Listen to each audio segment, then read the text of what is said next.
Welcome back to the NCUT movie review, and today we have 28 years later, sorry, it's stuck in my head. Today we have 28 years later. 11, 5, 4, 17, 32 the day before. 23 years later, we return to a much-loved series that over here is one of our favourites. And for every year that it's been since the first movie came out, they added 1 inch onto the dong of the elite in this movie. Because if you have seen the movie, you'll know what we're talking about. If you haven't seen the movie, you probably still know what we're talking about because the thing's that big. You probably saw it out of the peripheral of your visions. Literally. The hang dang that this guy had, that he was running around with, it had to be prosthetic because no one's that blessed in life. Because one of the most memorable things from this movie was Chi Lewis Parry, the elite. He is essentially the rage virus taking on a new formation. Now, one of the things that they touch on in this movie, they're just expanding the universe. This is what 28 Years Later is all about. Expanding the universe that Danny Boyle and Alex Garland have created, where they wanted to essentially put 500 ideas that they've had come into their mind over the last 20 years, and they thought, fuck it. Instead of picking one of these ideas, let's just put 20 of them in a movie, throw it on the screen, and just give people what they want, I suppose. But 7-foot behemoth of a guy, and the whole movie, he's just walking around with Hog. It's just out. I don't know why Cucumber is out the whole time. Movie. Why has he got no clothes? Where the fuck are they gone? Yeah. I don't know if they've deteriorated or anything, but he needs to put a towel on that thing because... Honestly, it has to be illegal. It's literally its own virus. Yeah. That thing would shoot its own virus. It's ridiculous. But he essentially was the main zombie in this movie, where throughout the film, the main characters are essentially running away from him because he can wield the power of the other zombies, where he's telling them, go and attack these guys, and he just stands there on the hill menacingly. He's right on top of me, but I can't see him. What's he doing? He's just standing there, menacingly. Get out of there, SpongeBob! I'll touch on that. That's a very good point that Jordy brings up. Not the dong point, but the other point of that this movie was just an amalgamation of all their ideas. Yeah. Throw them into this film. Yeah. It was like the first hour was solid. Son-father bonding. How can he grow up to then go and take his dad's place, Aaron Taylor Johnson's place, killing off the infected, harvesting their wood and their fire and their fuel, all of these things.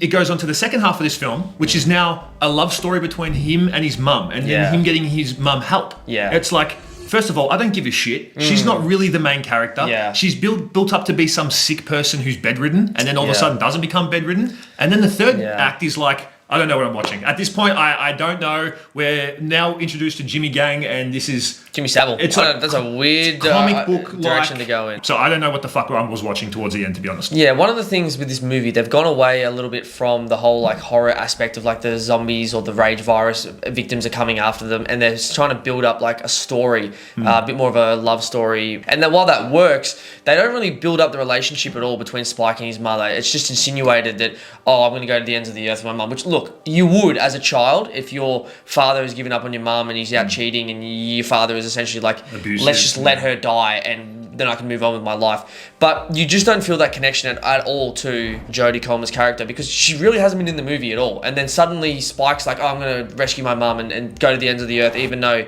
I couldn't hit a fucking target with my bow and arrow and nearly got me and my dad killed because I shit my pants. I don't understand. If you had replaced Aaron Taylor Johnson with Jodie, then we might have cared a bit more. But up until the point where he takes his mum on a road trip to try and save her, you don't really know her at all, or you know she's got some sort of an ailment and that she's struggling. But then when it comes to that part, you're like, I don't care. I don't really care if either of you die at this point in time. I don't really care if either of you die, because I just want to see Aaron Taylor Johnson at this point. Because you're Spike, you're annoying. Mum, I don't even know why you're there. I'm gonna be very honest on this one. They're both shit. But the actual story behind it was good. I mean, it was a well-written story. They've gone less for the horror aspect and just more for the actual story-driven bit, because the first two movies, they've already done that enough. They've done the horror thing enough. I mean, number 2 is completely just cutthroat. Everyone's getting killed left, right, and center. Number 1, you're following Cillian Murphy, and pretty much everyone's getting killed left, right, and center. So they wanted to try something different. I get that, but yeah, they didn't really build a relationship at all with Jodie Comer's character. I get that for sure, that you need to go somewhere else than just constant rage virus zombie. But it's been, what, 23 years since we've seen a movie like this? Yeah. I mean, I understand that chronologically you probably watch it back to back to back, but it's been this long. I'd want to see some action with some zombies. I didn't really get that at all. It just wasn't enough for me to be like, I give a shit about the characters and where they're going to go. This is now a different movie I'm watching halfway through the film. I didn't like that at all. I thought the pacing really was off. It's almost like split these up into 3 movies then. The whole point, honestly, the entire point of this film is to set up the next one. Yeah, and that's always I hate that. Yeah, it's always a struggle when a movie goes in that direction too, because then when the movie ends and obviously the next one's been set up, you're like, right, you made this whole movie just to set the next one up. Yeah. Now, if the next movie comes out, which it comes out in 6 months, and it's the best movie of all time, then we'll eat our words and we'll say, fucking shut up, because we don't know what we're talking about. Fair enough. I will lock this video so no one can see it. When you're coming into this movie, then you finish it and you're like, that's why the whole movie was made to call back to one scene at the very opening for like 5 seconds where you don't even barely remember the character, who he is, even though he's dressed as Jimmy Savile, which I still don't understand what that's all about. But then you're like, that's why you made this movie. So when directors or writers go in that direction, you're like, okay, this was a throwaway. And I think throughout the entire film, I just have more questions than answers. Exactly. I'm pretty sure that's 100%. what I feel like. Yeah. So maybe that was their build-up so that we next can one. go watching the one in January that releases and then whatever the next one is. Why are countries sending soldiers on the ground when the whole of London or the UK is quarantined off? Why? Why are you putting boots on the ground? Why are they getting beaten when they have guns? Like, I'd never understand that. Different things like, why were the people at Aaron Taylor Johnson's tribe wearing a mask with blood on it? Like, I don't understand what kind of tribe culty thing. Why is the guy dressed as Jimmy Savile?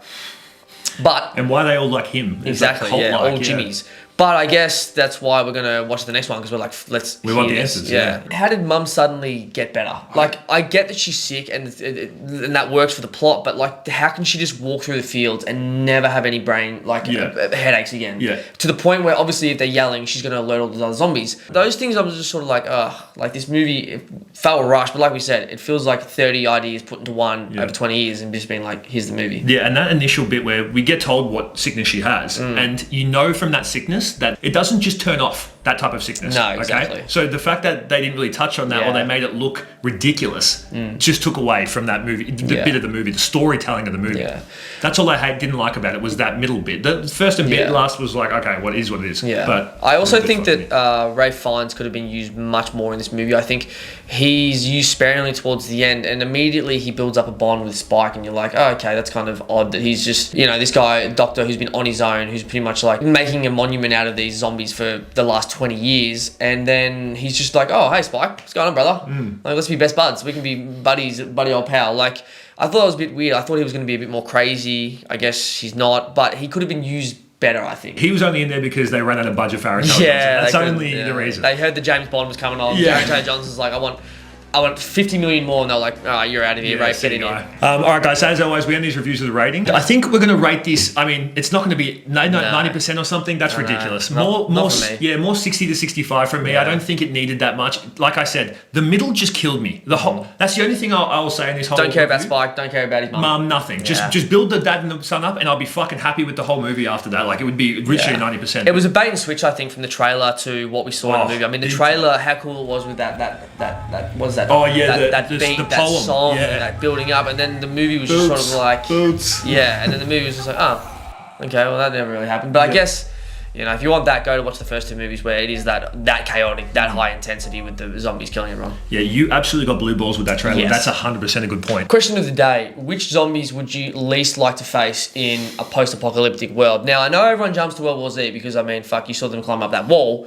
but the clickers in The Last of Us, I played the game. I don't know. I think Something about them? Yeah. And don't forget Resident Evil. I mean, fucking hell, if that dude mutates.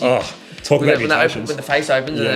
Anything with mutations, you're cooked. We're fucked. Like, seriously. I can beat him. Doom's my favourite. I'm ready. Doom's my favourite. Anyway.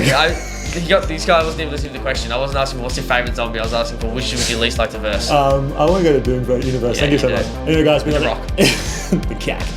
Carl Urban too. Welcome back. Anyway, guys, it's been another NCUT movie review. Peace, we out. Peace. NCUT.